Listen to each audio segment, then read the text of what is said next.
kita akan sambung kita punya kuliah seperti biasa. Tapi saya nak buat kuis tergempar untuk korang semua. Sebab saya nak tengok whether korang faham atau tak samanya apa yang saya bagi.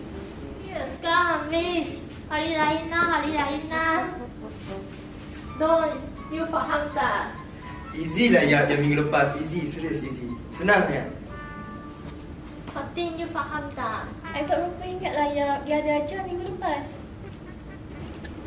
Okey, kuis pada hari ni tak susah pun, simple je. Apa yang saya ajar kamu semua pada minggu lepas. So kalau kamu semua betul-betul faham, betul-betul ingat, kita uji. Okey? So okey, keluarkan kertas dan pen. Ready?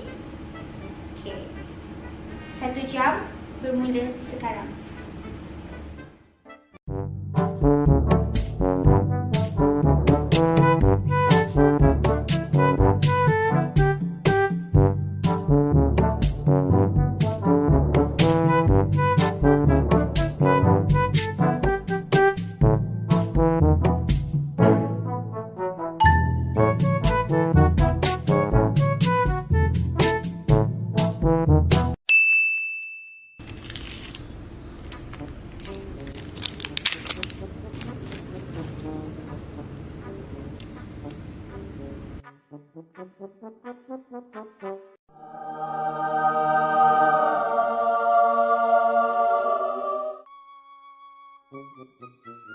Deja vu, I just been in this place before.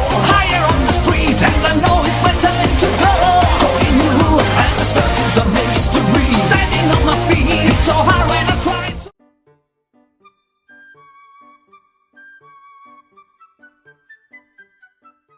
When you need to snap out of it, have a break. Have a KitKat.